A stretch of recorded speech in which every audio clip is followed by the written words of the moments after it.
கர்த்தருடைய பரிசுத்த நாமத்திற்கு ஸ்தோத்திரம். இன்னைக்கு நம்ம ஏசாயா 10வது அதிகாரம் 3வது வசனத்தை தியானிக்க இருக்கிறோம். ஏசாயா 10:3 ஜெபத்தோடு இந்த செய்திக்குள்ளே கருதுகிறோம்.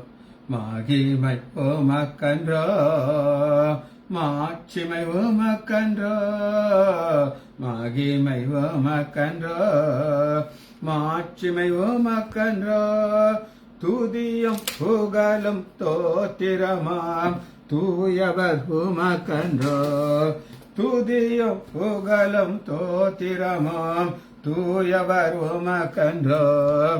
ஆராதனை ஆராதனை ஆராதனை ஆராதனை என் ஆண்டவர் இயேசுவுக்கே, என் ஆண்டவர் இயேசுவுக்கே மகிமை உமக்கன்றோ. வெளியேற பெற்ற ஆம்ராத்தால் விடுதலை கொடுத்தீர், வெளியேற பெற்ற ஆம்ராத்தால் விடுதலை கொடுத்தீர். ராஜாக்களாக லேவியராக உமக்கென தெரிந்து கொண்டீர், ராஜாக்களாக லேவியராக உமக்கென தெரிந்து கொண்டீர். ஆராதனை ஆராதனை ஆராதனை ஆராதனை என் ஆண்டவர் இயேசுவுக்கே, என் ஆண்டவர் இயேசுவுக்கே மகிமை உமக்கன்றோ. வழிகாட்டும் தீபம் துணையாளரே, தேற்றும் தெய்வமே, வழிகாட்டும் தீபம் துணையாளரே, தேற்றும் தெய்வமே. அன்பால் பலத்தால் அனல் மூட்டும் ஐயா அபிஷேக நாமதரே, அன்பால் பலத்தால் அனல் மூட்டும் ஐயா அபிஷேக நாதரே. ஓ ராரரா ஓ வாரரா ஓ ராரரா ஓ வாரரா ஓ காரரா. எப்போதும் இருக்கின்ற இனிமேலும் வருகின்ற எங்கள் ராஜாவே, எப்போதும் இருக்கின்ற இனிமேலும் வருகின்ற எங்கள் ராஜாவே. உம் நாமம் வாழ்க, உம் அரசு வருக, உம் சித்தம் நிறைவேறுக. உம் நாமம் வாழ்க, உம் அரசு வருக, உம் சித்தம் நிறைவேறுக. இயேசுவின் நாமத்தால் ஜெபங்கள் பிதாவே, ஆமென். கர்த்தருடைய பரிசுத்த நாமத்திற்கு ஸ்தோத்திரம். Mariyal sister praise the lord, Balasundari praise the lord, Nagarathnam Ammal praise the lord, Leela praise the lord. வாசிப்போமா? ஏசாயா 10வது அதிகாரம் 3வது வசனம். ஏசாயா 10:3 விசாரிப்பின் நாளிலும் துரத்துண்டு வரும் பால் கெடுப்பின் நாளிலும் நீங்கள் என்ன செய்வீர்கள்? உதவி பெறும்படி யாரிடத்திலே ஓடுவீர்கள்? உங்கள் மகிமையை எங்கே வைத்து விடுவீர்கள்? சரி, முதல்ல நம்ம பார்க்கறது என்னன்னா, விசாரிப்பின் நாள், பால் கடிப்பின் நாள். பால் கடிப்புக்கு டிசலேட் அப்படின்னு இருக்கு.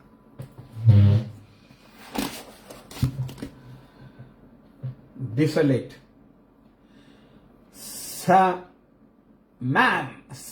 மேம் ரெண்டுலயும் கோடு சா நீட்டி இருக்கேன். MEM சமேம். இது ஒரு அழிவின் வார்த்தை. ஆண்டவர் சொல்றாரு, ஒரு நாள் வருது, விசாரிப்பின் நாள். அன்னைக்கு ஜட்ஜ்மெண்ட் சீட்ல ஆண்டவர் இருப்பார். அங்க இருந்துட்டு ஆண்டவர் பார்ப்பார், பார்த்துக்கிட்டு கேட்கிறார். இப்ப ஒரு பால் கடிப்பு, ஒரு டெசலேட் உங்க மேல வருது. இதை நம்ம புரிந்து கொள்றதற்கு லேவியராகமம் 26வது அதிகாரத்தை எடுத்துக்கோங்க. ஒரு நாள் ஆண்டவர் கொடுக்கிறாரு, அது எச்சரிப்பின் நாள். 26வது அதிகாரம் 22வது வசனம். லேவியராகமம் 26:22 உங்களுக்குள்ளே துஷ்ட மிருகங்களை வரவிடுவேன், அவைகள் உங்களை பிள்ளைகள் அற்றவளாகி உங்கள் மிருக ஜனங்களை அழித்து, மிருக ஜன டிசலேட் அழித்து. ஆண்டவர் நமக்கு ஒரு பாதுகாப்பு கொடுக்கிறார். என்னெல்லாம் பாதுகாப்பு அப்படின்னு கேட்டீங்கன்னா, நம்மளை சுற்றிலும் ஒரு வேலி அடைத்திருக்கிறார். ஒரு பரிசுத்த ரத்தத்தினாலே ஒரு வேலி எடுத்துக்கிறார். ஒரு அக்கினி மதுரை உண்டு பண்ணியிருக்கிறார். தேவ தூதர்களை கொண்டு பாதுகாக்கிறார். இப்படி பல பாதுகாப்பில் வைத்திருக்கிறார். ஆனா ஆண்டவர் அதை எடுத்து போட்டுருக்கிறார். எடுத்து போட்ட நடக்குது டெசலேட். அந்த டெசலேட்டை தான் நம்ம இப்ப பார்க்கிறோம். 26வது அதிகாரம் 22வது வசனத்துல உங்கள் வழிகள் எல்லாம் பாலாய் கிடக்கும். இந்த பாலாய் கிடக்கும் தான் டெசலேட். இப்ப ஒரு ரோடு இருக்குது, அது குண்டும் குழியுமா இருந்தா உங்க பாதை டிராவல் அவ்வளவு கஷ்டமா இருக்கும், போய் சேர்ந்துருவீங்க. ஆனா அது டெசலேட்டா இருக்கும். சரி, இது எதிர்பாராத ஒரு அழிவு. இவங்க எதிர்பார்க்கல, அதனாலதான் ஆண்டவர் இந்த ஒரு வார்த்தையை சொல்றாரு. இன்னொரு வார்த்தை பார்ப்போம். 2 சாமுவேல் 13வது அதிகாரம். 2 சாமுவேல் 13:20.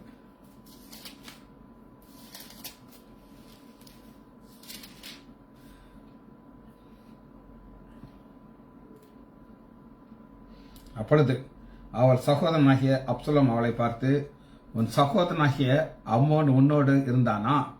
இப்பொழுதும் உன் சகோதரியை நீ மௌனமாயிரு.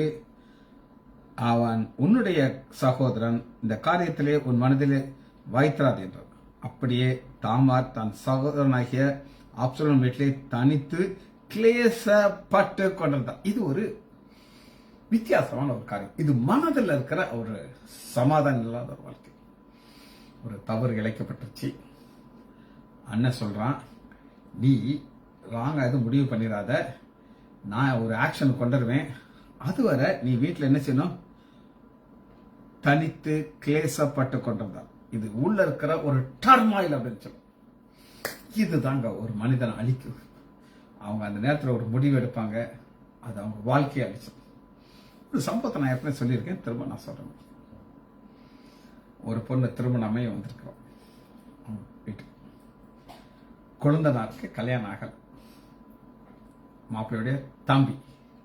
எல்லாரும் பேசிட்டு இருக்கும்போது இந்த தம்பி ஒரு வார்த்தையா அந்த புது பெண் மேல சொல்லிட்டார். என்ன சொன்னார்னு தெரியாது, இன்னைக்கு வர தெரியாது. அவனுக்கு கோவம் வந்துருச்சு. நேரா கிச்சனுக்கு போனான்.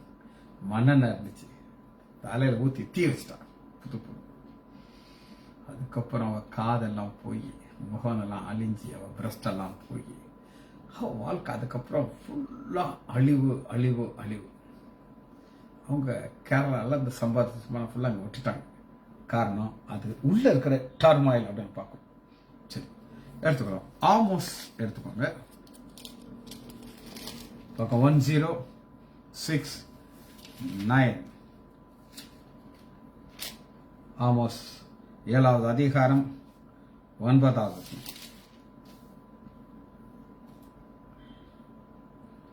ஈசாக்கின் மேடைகள் பாலும் இஸ்ரேல் பரிசுத்தலங்கள் அவாந்தரமாகப்படும். பாலும் அவாந்தரமாகப்படும். இதுதான் டெசலேட். சரி, முதல் வார்த்தை நம்ம பார்த்துட்டோம். 2வது ஃப்ளீ அப்படிங்கிறது. வசனத்தை வாசிச்சு அந்த ஃப்ளீ என்னது அவங்களுக்கு காட்டுறது. ஏசாயா 10வது அதிகாரம் 3வது வசனம், விசாரிப்பின் நாளிலே துரத்துண்டவர்கள் வரும் பால் கடிப்பின் நாளிலே நீங்கள் என்ன செய்வீர்கள்? உதவி பெறும்படி யாரிடத்துல ஓடுவீர்கள்? ஃப்ளீ. ஃப்ளீங்கிறதுக்கு பராக். பராக் ஃப்ளீ. BA மேல கோடு போட்டிருக்கேன். BARAH. பராக். பராக். இதுக்கு என்ன அப்படின்னா பாஸ் த்ரூ. நம்ம கத்தோலிக்க இந்த பெந்தேகோஸ்தே எல்லாம் சொல்லுவாங்க, நாங்கள் இதை சொல்லிவிட்டு நாங்கள் கடந்து போகிறோம். அவங்கள நடந்து போக மாட்டாங்க, கடந்து போவாங்க. சரி, இந்த கடந்து போகிறதுனா என்னங்கிறத உங்களுக்கு நான் காட்டுறேன். ஆதியாகமம் 16வது அதிகாரம் 6வது வசனம். அதற்கு ஆபிரகாம் சாராயை நோக்கி, இதோ உன் அடிமை பெண் உன் கையில் இருக்கிறாள், உன் பார்வைக்கு நலமானதை செய் என்றால்.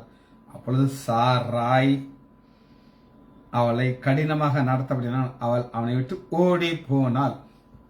ஓடி போனாள். ஃப்ளீ. அப்ப ஓடி போறாள். என்ன அர்த்தம்னா, இங்க என்னால் இருக்க முடியாது, நான் உன்னை விட்டுட்டு நான் போகிறேன். இது ஓடி போகுது. இன்னொரு ஃப்ளீயை குறித்து நம்ம பார்க்க போகிறோம். 1 சாமுவேல் 20வது அதிகாரம்.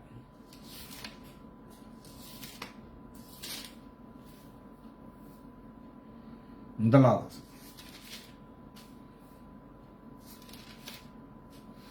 இது யார் ஓடி போறாங்க அப்படின்னு கேட்டீங்கன்னா, ஒரு தேவனுடைய ஒரு இருதயத்துக்கு ஏற்ற ஒரு மனிதன் தாவீது. ராமாவுக்கு அடுத்த நாயினிலிருந்து ஓடி போய் பயம், உயிர் போயிரும். சவுல் ஒரு வேட்டையாடிட்டு இருக்காரு. எப்படி வேட்டையாடினா, ஒரு தெல்ல பூச்ச செத்த நாயை வேட்டையாடு. அதனால ஓடி போற, அதான் பராக், ஓடி போறான். Pass through. யோபு என்ன சொல்றாரு பார்ப்போம்.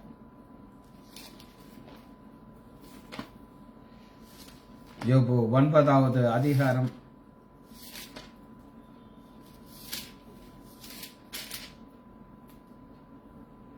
25வது 9:25. என் நாட்கள் அஞ்சல்காரர் ஓட்டத்திலும் தீவிரமா இருக்கு. ஆயுசு இப்படி ஸ்பீடா ஓடுதான். நான் இப்பெல்லாம் என்ன உணர்கிறேன் அப்படின்னு நான் சொல்றேன் உங்களுக்கு. வருஷங்கள், நாட்கள், மாதங்கள் பறக்குது. இப்பதான் புது வருஷம் ஆரம்பிச்சாப்புல இருக்குது. 2 வருஷம் முடிச்சு 3வது வருஷத்துக்குள்ள வந்தாச்சு, 3வது மாசத்துக்குள்ள வந்தாச்சு. பறக்குது. எப்படி பறக்குதுன்னு எனக்கு தெரியாது. சரி, 3வது ஹெல்ப். ஹெல்ப்புக்கு அசார், போடுங்க. அசார், அசார். ஹெல்ப். இதுக்கு என்னன்னா, உதவி பெறதுக்கு தான் ஹெல்ப். உதவி ஒரு ஆள்கிட்ட போய் நம்ம கேட்கறதான் அசார் அல்லது ஹெல்ப். ஆதியாகமம் 49வது அதிகாரம் 25வது வசனத்துல, அவர் உன் தகப்பனுடைய தேவனாலே அப்படி ஆயிற்று, அவர் உனக்கு துணையா இருப்பார். ஹெல்பர். இதுதாங்க உலகத்திலேயே நம்ம ஆயுசு காலம் முழுவதும் இங்கதான் ஓடணும். ஃப்ளீ, பறந்து போ, என்ன பிரச்சனை அங்க போய் நில்லு, அவர் எல்லாத்தையும் பார்த்துக் கொள்வார்ங்கிற ஒரு விசுவாசம் நமக்கு இருக்கும். இன்னொரு வசனத்தை உங்களுக்கு காட்டுறேன், எடுத்துக்கோங்க. யோசுவா 10வது அதிகாரம் 33வது வசனம். 10:33.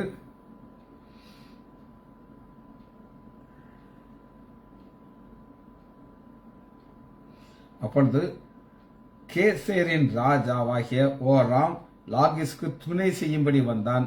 யோசுவா அவனையும் அவன் ஜனத்தையும் மீதியராதபடி வெட்டி போட்டான். அப்ப ஹெல்ப்புக்கு யாரும் இல்லாதபடி எல்லாத்தையும் காலி பண்ணிட்டார். சரி, கடைசியாக ஒரு வார்த்தையை வாசி நம்ம அதை முடிக்க போகிறோம். லீவ். இந்த லீவுங்கிறது என்னன்ற உங்களுக்கு காட்டுறேன், அப்புறம் வசனத்துக்குள்ள போகிறோம். எசாயா 10வது அதிகாரம் 3வது விசாரிப்பு நாளிலே தூரத்திலிருந்து வருகிற லீவ், லெஃப்ட். மகிமை எங்கே வைத்து விட்டு போகிறது. Leave, left. இதுக்கு கிரேக்க வார்த்தை, எபிரேய வார்த்தை நான் கண்டுபிடிக்க முடியல. அப்ரேம். பாருங்க, APHI, அப்ரேமி, APHI. இமெயில் ஒரு கோட் பாருங்க, அப்ரேமி, MI, லீவ். அல்லது சென்ட், ஒரு இடத்துக்கு அனுப்புறதாக நம்ம எடுத்துக்கலாம். இது நான் உங்களுக்கு சொன்னேன், புதிய ஏற்பாட்டுக்குள்ள இருக்கிறது. காரணம் நான் கிரேக்க வார்த்தை எடுத்து மத்தேயு 4வது அதிகாரம் 11வது வசனத்துல 4:11. அப்பொழுது பிசாசானவன் அவரை விட்டு விலகிப்பான். பிசாசு விட்டுட்டு போயிட்டான், சிட்டா பறந்துட்டான். 4:20. பின்னே உடனே அவர்கள் வலையை விட்டு அருகணும். வலையை அப்ரேமி, முதல் பிசாசு விட்டுட்டு போச்சு, இவங்க வலையை விட்டுட்டு போறாங்க. 22வது வசனம், உடனே படகையும் தங்கள் தகப்பனையும் விட்டு. பிசாசு விட்டு போச்சு, வலையை விட்டு போறாங்க, இப்ப தகப்பனை விட்டு. எல்லாமே அப்ரேமி, ஒரே வார்த்தை தான். சரி, எத்தனை இடத்துல வருது பாத்தீங்களா? நம்ம அந்த விட்டுங்கிறத நம்ம நினைக்காது ஸ்ட்ரெஸ் பண்ணி வாசிச்சிருப்போமா? ஆனா அது ஒரு லாங்குவேஜை நம்ம கற்றுக்கொள்ளும் பொழுது அந்த விட்டுங்கிறது எங்கெங்கெல்லாம் இருக்குன்னு சொல்லி நம்மளால பார்க்க முடியும். 5வது அதிகாரம் 24வது வசனம். அங்கேதானே பலிபீடத்தை முன்பாக உன் காணிக்கையை வைத்து விட்டு போய். ஸ்டான்லி இது அழகா சொல்லுவாரு. அங்க வச்சுட்டு போலேன்னா நீ போற வழியிலேயே ஏதாவது ஜாமா இருக்குமா, இந்த காணிக்கை காசை வச்சு வாங்கிடுவியா, அதான் வச்சிருங்கியே, ஆனா ஒப்புரம் திரும்ப வந்து காணிக்கை செலுத்துங்க. 8வது அதிகாரம் 15வது வசனத்தை வாசிட்டு நம்ம முடிக்க இருக்கிறோம். 8:15. அவர் அவளை தொட்ட உடனே ஜுரம் அவளை விட்டு நீங்கிட்டு. ஜுரம் ஃப்ளீ பறந்து போச்சு. சரி, லாங்குவேஜ் பார்த்தாச்சு. இவரும் வாசனத்துக்குள்ள வருகிறது. 10வது அதிகாரம் 13வது வசனத்தை வாசிக்கிறோம். 10:3.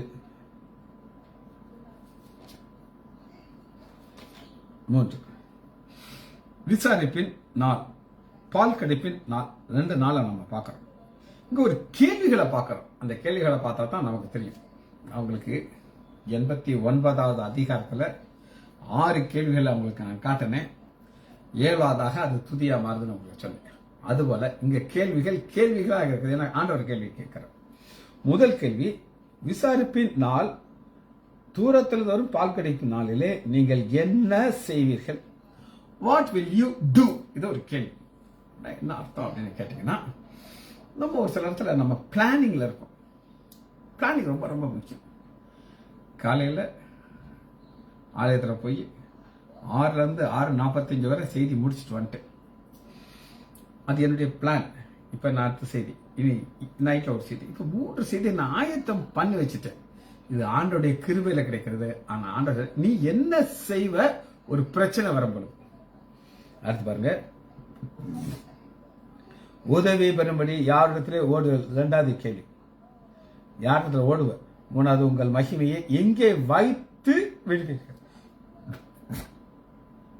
இதுக்கு பதில் நீங்க பார்க்கணும் அப்படின்னு நினைச்சீங்கன்னா ஏசாயா 26வது அதிகாரம் 21வது 26, 21. இதெல்லாம் இப்பொழுது ஆரம்பிச்சிச்சு. அந்த ப்ராசஸ் ஆரம்பிச்சிச்சு. இதோ பூமியுடைய குடிகளின் அக்கிரமத்து நிமித்தம். ரிசல்ட் இங்க இருக்குது. அக்கிரமம், கிரமகம் அப்படின்னா ஒழுங்கும் கிரமம். ரொட்டீனா நடக்குது, ஒழுங்கா நடக்குது. ஆனா அக்கிரமம் அவர்களை விசாரிக்கும்படி கர்த்தர் தம்முடைய ஸ்தானத்திலிருந்து புறப்பட்டு வருவார். வெயிட் பண்ணிட்டே இருக்கிறார். சிங்காசனம் வெயிட் பண்ணிட்டே இருக்கிறார். இங்கிருந்து கூக்குரல் சத்தம் கேட்டுக்கிட்டே இருக்கு. தேவ தூதர்கள் வந்து ரிப்போர்ட் கொடுத்துக்கிட்டே இருக்கிறாங்க. பார்த்துக்கிட்டே இருக்காரு. நாள் வந்துருச்சு. அந்த நாளுக்கு 2 பேர் வச்சிருக்கிறாரு. ஒன்னு விசாரிப்பின் நாள், 2வது அதுக்கு பேர் என்னன்னா பால் கடிப்பின் நாள். அதுவரை உட்கார்ந்துட்டு இருந்த கர்த்தர் தம ஸ்தானத்திலிருந்து எழுந்திருக்கிறார். ஏசாயா 26வது அதிகாரம், பூமி தன் இரத்த பலிகளை வெளிப்படுத்தி. ரத்தம், யோபு சொல்றாரு, பூமி ரத்தத்தை மூடிரு அப்படிங்கிறார். எவ்வளவு நாளைக்கு ஒரு லிமிட் வருதான். அந்த 2 நாள் வரும்போது எல்லாமே வெளியே வந்துடும்.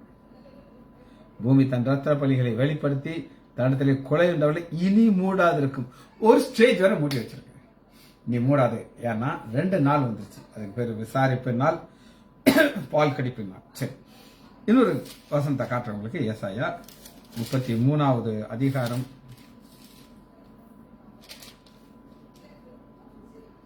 14வது வசனம்.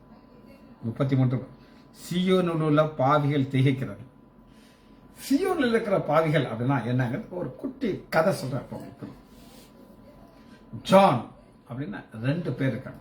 ஒரு ஜான் தேவாலயத்துல ஜெபம் பண்ணுவார், ஆண்டோடு இருப்பார், அந்த செட்டனில் இருப்பார். இன்னொரு ஜான் யார் அப்படின்னு கேட்டீங்கன்னா, ஒரு சாராய கடையில் இருக்கிறவர். அப்ப 2 ஜான்கள் இருக்காங்க. அந்த 2வது ஜான் சாராய கடையில் இருக்கிறவன் மகா மோசமானவன். ஆனா ஒரு 2 பேரும் ஒரே நேரத்தில் மதிக்கிறாங்க. இவன் என்ன செய்யறான்னா, நான் அந்த ஜான் அப்படிங்கிற மாதிரி ஆக்ட் பண்ணிக்கிட்டு பரலோகத்துக்கு போலான்னு நினைக்கிறான். அந்த ஜான் கோயில இருக்கிற ஜான் சொல்லிட்டு செத்து போயிடுச்சுல, ஏமாத்துற ரிலேஷன் சொல்லி. அப்ப ரொம்ப சவுண்ட் கொடுத்தோம்னா சரி, இவனை பரலோகத்துல கொஞ்ச நேரத்துக்கு வைப் பண்ண சொல்லி ஆண்டவர் கொண்டு போறார். கற்பனை கதைங்க, கவனமா கேட்டு. இவன் பாவங்கள் மன்னிக்கப்படல. இவன் அங்க போய் நிக்கிறான். ஒரு கார்பன் பேப்பர்ல செய்த பாவம் அத்தனை உச்சந்தளவு உள்ளங்களை வெளியே இருக்கு. எல்லாரும் பார்த்து பாக்குறாங்க, டேய் ஜான், நீ இந்த இவ்வளவு பாவம் நிச்சயிச்சு எல்லாம் எழுதி இருக்கலாம் வந்துட்டேன்னு. கொஞ்ச நேரம் பார்த்தான், ஒளியறது இடம் இருக்கான்னு பார்த்தான், ஒன்றும் இல்லை, நீ நரகத்திலே கொண்டு போயிருக்க அப்படின்னு சொல்றாங்க. அதைத்தான் நம்ம அங்க பார்க்கிறோம். சியோனில் உள்ள பாவிகள் திகைக்கிறார்கள். மாயக்காரரை நடுக்கம் பிடிக்கும், பட்சிக்கும் அக்கனிக்கு முன்பாக தரித்திருப்பவன் யார்? நித்திய ஜுவாலைக்கு முன்பாக தாபரிப்பவன் யார் என்றார்கள். இது கேள்விக்கு ஒரு பதில கேள்வியாகவே ஆண்டவர் காட்டிட்டார். சரி, அடுத்து இவருடைய நிலைமை என்ன அப்படின்ற எரேமியா 5வது அதிகாரம் 30வது. எரேமியா 5:30. திகைத்து திடுக்கிடத்தக்க காரியங்கள் தேசத்தினர். திகைத்து திகிடிக்க. அப்ப இவங்க ஒரு செகண்ட் கூட இந்த பூமியில வாழும்போது 2 நாள் வரும்னு நினைக்கிறேன். அது விசாரிப்பினால் பால் கிடைக்கும். அது வருமா? வரும். அது வரும்பொழுது அது எப்படி வரும் அப்படின்னு கேட்டீங்கன்னா, யோபு 31வது அதிகாரம்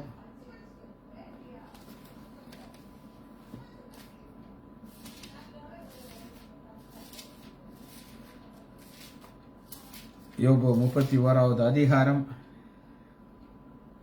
11 33:11.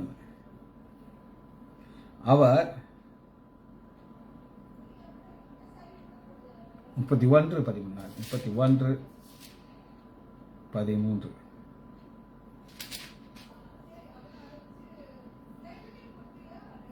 அவர்கள் நியாயத்தை நான் அசட்டை பண்ணி இருந்தால். அப்ப ஒரு ஜட்ஜி சொல்றாரு, அவங்க நியாயத்தை நான் அசட்டா பண்ணுனா என் மனைவி அப்படி சாய்ந்துருவாளாம் வேற ஒருத்தருடைய மார்பு மேல. அந்த அளவுக்கு அந்த விசாரிப்பினால குறித்து ரொம்ப பயங்கரமா இருக்காரு. அன்னைக்கு ஆண்டவர் ரிவார்டு கொடுப்பாருங்க. ரிவார்டு என்றது என்ன நான் உங்களுக்கு காட்டுறேன். எசேக்கியேல் 24வது அதிகாரம்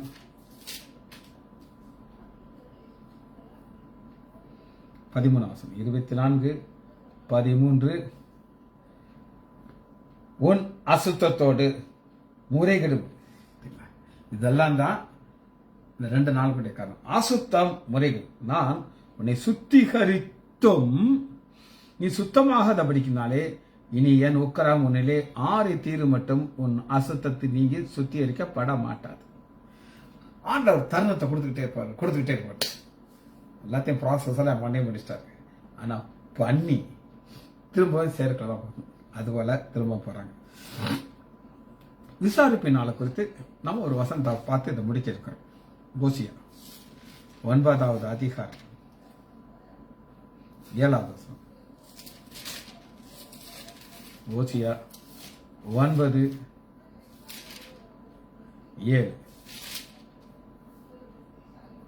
பக்கம் 1055. எப்பிராயிம் 7. விசாரிப்பின் நாள் வரும், நீதியை சரி கட்டும் நாட்கள் வரும். 2ங்க வருங்க. விசாரிப்பின் நாள், நீதியை சரி கட்டும் நாள் என்பதை இஸ்ரவேல் அறிந்து கொள்வார்கள். உன் மிகுதியான அக்கிரமத்தினாலும் மிகுதியான பகையினாலும் தீர்க்கதரிசி. இதெல்லாம் அத்தையும் குறித்து நம்முடைய ஆண்டவராகிய இயேசு கிறிஸ்து என்ன சொல்கிறார பார்த்து நாம் முடிக்க இருக்கிறோம். லூக்கா 4வது அதிகாரம் 16வது வசனம். லூக்கா 4:16. ஆண்டவராகிய இயேசு கிறிஸ்து தேவாலயத்துக்கு போறார். புஸ்தகத்தை விரித்த பொழுது, நேற்று ஞாயிற்றுக்கிழமை நானும் ராஜேஷ் சங்கீதத்தை தியானிக்கிறதுக்கு பிரேயர் ஹால் போயிருக்கோம். அப்ப ராஜேஷ் சொன்னாரு, இந்த மாதிரி பழைய ஏற்பாட்டில் தோல் சுருள தானே எழுதப்பட்டிருக்கு டாக்டர் அப்படின்னு கேட்டார். அதுக்கு நான் வசனத்தை காமிச்சேன். அந்த வசனம் தான் அது. புஸ்தகத்தை கொடுத்தார்கள், புஸ்தகத்தை விரித்த பொழுது, அது சுருளை விரிக்கிறார். கர்த்தருடைய ஆவியானவர் இன்மேல் இருக்கிறார், தரித்திரருக்கு சுவிசேஷத்தை பறிக்கும்படி இருக்கிறார். 19 கர்த்தருடைய அனுகிரக வருஷத்தை பிடிச்சுக்கணும். அனுகிரக வருஷம் இருக்குது. ஆனா ஆண்டவர் இதோட நிப்பாட்டிட்டார். அடுத்த ஒரு நாள் வரும், அது நீதியை சரி கட்டும் நாள். இதுல என்ன நடக்கும் அப்படின்னு கேட்டீங்கன்னா, லூக்கா 19வது அதிகாரம் பால் கடிப்பினால் விசாரிப்பினால் என்ன நடக்கும் அப்படின்னு கேட்டீங்கன்னா, லூக்கா 19வது அதிகாரம் 40, உன்னில் உள்ள உன் பிள்ளைகளையும் தரையாக்கி போட்டு உன்னிடத்திலே ஒரு கல் இராதபடி செய்யும் நாட்கள் வரும். இது வர எங்களுக்கு பெருமை எது அப்படின்னு தேவாலயத்தை இதெல்லாம் அழிச்சு போட்டுருவேன். நடக்கிறத என்னன்றத மட்டும் ஒரு வசனத்தை வாசி நம்ம இதை முடிக்க இருக்கிறோம். ஏசாயா 30வது அதிகாரம் அழிவின் நாள், பால் கடிப்பின் நாள், விசாரிப்பின் நாள். ஏசாயா 30:27. இதோ கர்த்தருடைய நாமம் தூரத்திலிருந்து வரும். எங்க வரும்? தூரத்திலிருந்து வரும். அவருடைய கோபம் எரிகிற அக்னியிலிருந்து புகையை போல் இருக்குது. அவருடைய உதடு புகை சினத்தது. அவருடைய நாவு பட்சிக்கிற அக்னியை போல் இருக்குது. நாசம் என் சல்லடையில இதாங்க, நாசம் என்னும் சல்லடை நீங்க பார்த்துருக்கீங்க. அதில் போட்டபடியே ஆட்டிக்கிட்டே இருப்பாங்க. நல்லா இருக்கிறதெல்லாம் கீழே வந்துடும். மண்டி கப்பி மேல இருக்கும். சல்லடையில போட்டு ஆட்டுறாரு. அவர் ஊதும் சுவாசம் கழுத்து மட்டும் ஈட்டும். ஆற்று வெள்ளத்தை போல இருக்கும். இது எல்லாத்தையும் நம்ம பார்க்கறது எதற்காக அப்படின்னு கேட்டீங்கன்னா, இந்த நாள்ல நம்ம மனம் திரும்பணும். ஜெபிச்சு படிப்போமா? மகா இரக்கம் கிருபையுள்ள பிதாவே, துதிக்கிறோம் ஐயா. இன்று 10வது அதிகாரம் 3வது வசனத்தை தியானிக்க நீர் பாராட்டின நன்மைக்காக நன்றி ராஜா. நாங்கள் ஆயத்தமாக இருக்கிறோம். கர்த்தரினால் வரும் முன்னே நாங்கள் உங்களுடைய பாதத்தில் இலை பருவம் என்ற நிச்சயத்தோடு கூறுகிறோம். பிள்ளைகள் ஒவ்வொருவரையும் என் ஆண்டவராகிய இயேசு கிறிஸ்துவின் நாமத்தினாலே ஆசீர்வதிக்கிறேன். இயேசுவின் நாமத்தினால் ஜெபங்கள் பிதாவே. ஆமேன், ஆமேன், ஆமேன்.